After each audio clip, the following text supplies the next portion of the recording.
안녕하세요. 피셔인베스트 피셔입니다. 6월 7일 발표된 미국의 고용지표가 꺾였다. 그래서 미중 무역 분쟁으로 본격적인 경기 둔화가 시작되는 것 아니냐, 이런 우려를 표명하는 뉴스도 나오고 의견들도 많이 나오고 있는데요. 그래서 오늘 고용지표에 대해서 자세히 설명을 드리려고 합니다. 우선 가장 문제가 된 것이 지난 6월 7일 발표된 5월 미국 비농업 신규 취업자 수 전월 대비 증감 지표입니다. 전월 대비 증가가 7만 5천 명으로 컨센서스인 17만 5천 명에 크게 미달하는 수준으로 발표되어서 우려가 많이 표명되었는데요. 비농업 신규 취업자 수가 무엇인지 알아야 되겠죠.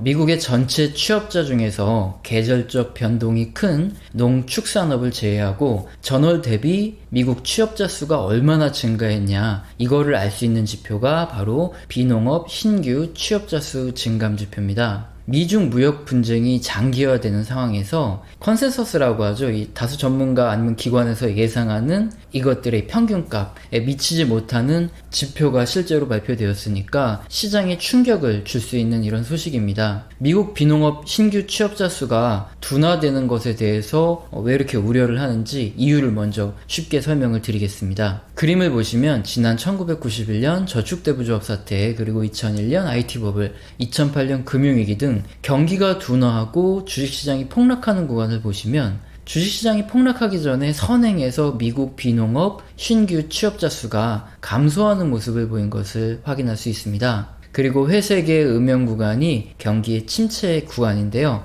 신규 취업자 수가 0명 이하로 하락했을 때 경기의 침체가 시작되는 구간과 일치한다는 것도 확인을 할 수 있습니다. 과거 역사적인 사실로 봤을 때 비농업 신규 취업자 수가 추세적으로 감소하는 구간에서는 경기 둔화 또는 경기 폭락을 대비해야 하고, 만일 취업자 수가 0명 이하로 이렇게 떨어지면 증시 폭락 그리고 경기 둔화가 올 수 있으니까 주의를 해야 하는 것이죠. 미국 비농업 신규 취업자 수가 좀 떨어졌다고 왜 이렇게 난리를 치고 호들갑을 떠는지 이제 이해가 되셨죠? 자, 그럼 2019년 현재 지표를 좀 더 확대해서 보겠습니다. 비농업 신규 취업자 수는 월별로 날씨 및 특정 이슈 등에 따라 변동성이 좀 있습니다. 추세적으로 하락하거나 0에 근접하면 이것이 위험 구간인데요. 이번 발표된 신규 취업자 수가 7만 5천 명 증가는 시장에 기대하는 컨센서스보다 낮은 수치이긴 하지만 지금 이 지표만으로 취업자 수가 추세적으로 둔화하고 있다고 판단하기는 좀 애매한 상황이죠. 이 지표는 월별 변동성이 있는데 이 변동성의 범위에 아직 해당돼 있기 때문입니다. 고점이 점점 낮아지거나 저점이 점점 낮아지면 추세적으로 하락한다고 말하는데 지금 아직 그런 판단을 내리기는 좀 애매하죠. 우선 다음 달 지표가 어떻게 발표되는지, 그리고 다른 고용 관련 경제 지표들을 동시에 확인하면서 미국의 고용이 정말 둔화되는지 여부를 점검해 보도록 하겠습니다. 함께 봐야 할 고용 지표는 미국의 실업률 지표인데요. 실업률은 단기보다는 장기적인 흐름과 이 주식시장을 비교해야 이해하기 쉽습니다. 1991년 저축대부조합 사태나 2001년 IT 버블, 그리고 2008년 금융위기 당시 주식시장이 본격적으로 폭락하기 전에 미국 실업률 지표는 계속 실업률이 하락하다가 이 하락을 멈추고 어느 정도 횡보하다가 반등하는 모습을 이렇게 보여준 구간과 함께 주식시장이 폭락하고 경기가 둔화되는 구간이 갖추었다는 것을 알 수 있습니다. 이런 패턴이 나타나는 이유는요, 기업에서 경기가 앞으로 더 좋아져서 지금보다 수요가 더 확실하게 늘어날 것이다, 이런 확신이 없기 때문에 설비 투자를 추가로 늘려서 인원을 더 많이 뽑지 않기 때문입니다. 이에 따라 경기 호황의 일정 구간에서는 실업률이 추가로 더 떨어지지 않다가 일정 구간에서 실업률이 증가하는 구간이 나타나는데요. 해당 구간 이후에 경기 침체가 나타나고 주식시장의 폭락이 올 확률이 높은 것입니다. 이번 6월 7일 발표된 미국의 실업률은 3.6%로 상승하는 모습조차 나타나지 않고 지금 최저 수준으로 오히려 떨어지고 있는 모습이 나타나고 있죠. 실업률을 봤을 때 앞서서 5월 비농업 신규 취업자 수가 7만 5천 명으로 좀 낮게 발표된 것이 과연 추세적인 고용지표 악화의 신호인지 판단을 내리기 어렵죠. 실업률은 너무나 좋으니까요. 자, 그럼 다음으로 살펴볼 미국 고용지표는 미국 실업수당 청구 건수 지표입니다. 한 주간에 신규 실업수당 청구 건수가 얼마인가를 확인할 수 있는 지표인데요. 실업자가 늘어날수록 실업수당 청구가 늘어나면서 지표가 증가하는 특성이 있습니다. 거기다가 주별로 발표가 되기 때문에 가장 빠르게 미국의 고용 상태를 확인할 수 있는 지표입니다. 그림을 보시면 지난 2001년 IT버블 당시 그리고 2008년 금융위기 당시 신규 실업수당 청구 건수가 증시 폭락 이전에 하락세를 멈추고 박스권에 횡보 등락을 하다가 박스권을 돌파하고 급등한 이후 증시와 경기가 함께 폭락하고 둔화하는 것을 확인할 수 있습니다. 신규 실업수당이 더 이상 감소하지 않다가 갑자기 상승하는 경우라면 문제가 발생할 수 있으니까 이때는 주식의 매도 타이밍을 잡고 주의를 해야 되겠죠. 그런데 이번 6월 6일 발표된 신규 실업수당 청구 건수는 21만 8천 건으로 그림을 보시면 아직까지 연속으로 하락하는 국면이고 청구가 급증하는 구간으로 절대 볼 수 없죠. 신규 실업수당 청구 건수도 아직 견조합니다. 자, 다음으로 볼 고용지표는 바로 미국의 시간당 임금 상승률입니다. 미국 노동자들의 시간당 임금이 전년 대비해서 얼마나 올랐는가 이것을 알 수 있는 지표가 바로 미국 시간당 임금 상승률 지표인데요. 고용 상태가 아주 좋을 때는 항상 임금 인상이 함께 수반이 됩니다. 일자리는 많은데 구직자가 부족하기 때문에 수요 공급의 원리에 따라 임금 인상이 일어난다 보시면 됩니다. 그래서 호황기에 임금 인상률이 상승하다가 갑자기 상승률이 둔화되거나 하락하기 시작하면 고용에 무슨 문제가 발생하고 있다는 것을 알 수 있죠. 이번 6월 7일 발표된 미국 시간당 임금 상승률은 3.1%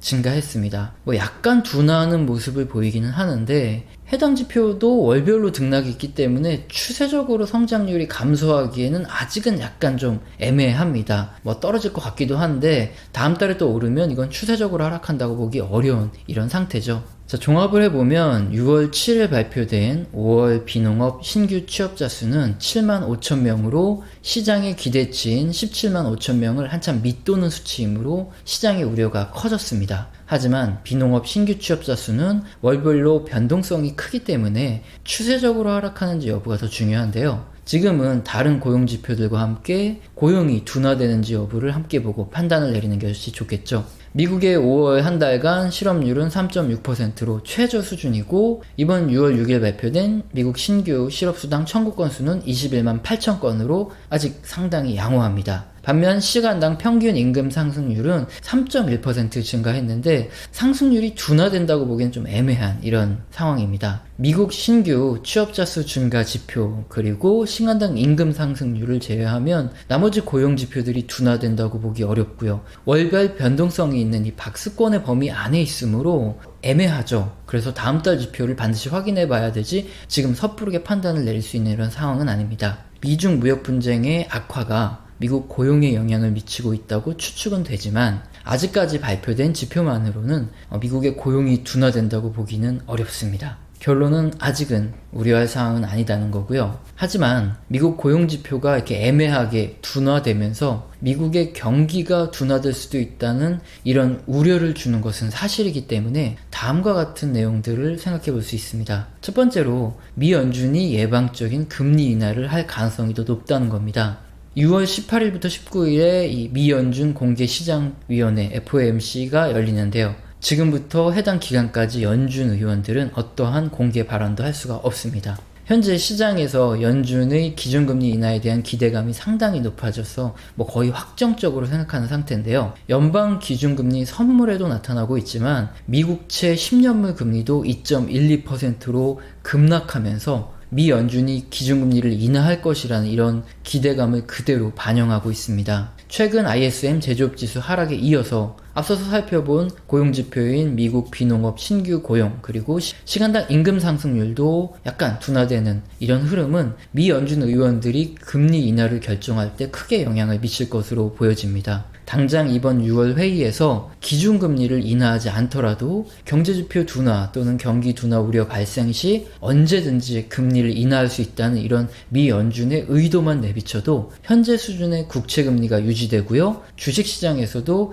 기준금리를 인하한 것과 같이 이렇게 유동성이 풍부해지는 효과가 유지될 것입니다. 자, 두 번째, 트럼프 및 공화당의 지지율 하락 부분인데요. 미국의 경제가 양호한 국면이 지속되어 왔기 때문에 트럼프의 지지율은 높게 유지됐습니다. 다음 대선에서 트럼프가 재선되려면 미국 경제가 둔화되어서는 안 된다는 것은 너무나 당연하죠. 미중 무역 분쟁의 영향이 제조업을 비롯하여 지금 고용에도 약간 영향을 미치는 것이 지금 경제 지표를 통해서 나타나고 있기 때문에 트럼프의 입장에선 다급해질 수밖에 없습니다. 우선 대비책은 미 연준의 기준금리 인하를 통한 부양이 될 수 있겠으나 이것은 어디까지나 부양책일 뿐이죠. 결국 미중 무역 협상이 타결되는 것이 미국의 경기를 다시 회복시키는데 가장 효과적입니다. G20 정상회담에서 당장 합의가 타결되는 것은 아니더라도 고율 관세 부과에 대한 휴전협정 또는 이 협상을 지속하는 이 조건부 합의가 아니면 휴전이 나타날 가능성이 아주 높은데요. 미국의 경제 지표가 이렇게 좋지 않게 나왔기 때문에 트럼프 입장에서도 어느 정도 합의를 빨리 서둘러야 될 이런 상황에 처했다고 볼 수 있죠. 지금은 G20 회의에서 미국과 중국이 어떤 결과를 가져올지 지켜보는 게 가장 중요하겠죠. 저의 의견을 항상 말씀드려야 되겠죠. 살펴본 대로 고용지표가 현재까지는 고용이 둔화된다고 보긴 애매한 수준입니다. 그리고 아직 미중 무역 협상이 타결될 가능성을 저는 높게 보고 있는데요. 그래서 주식형 자산 60% 그리고 채권형 자산 40% 비율로 대응을 유지하고 있습니다. 뉴스에서만 보면 미국 고용이 꺾이고 있고 마치 경제가 상당히 나빠질 것처럼 이렇게 보는 의견이 많은데요. 단순히 이렇게 뉴스만 보고 섣부르게 대응하는 것보다 경제 지표를 비교하고 분석하고요. 미중 무역 협상 진행 상황에 따라 대응하는 것이 가장 현명한 방법입니다. 오늘 영상도 마음에 드셨다면 구독과 좋아요는 꼭 눌러주시고요. 지속적으로 시청 부탁드립니다. 감사합니다.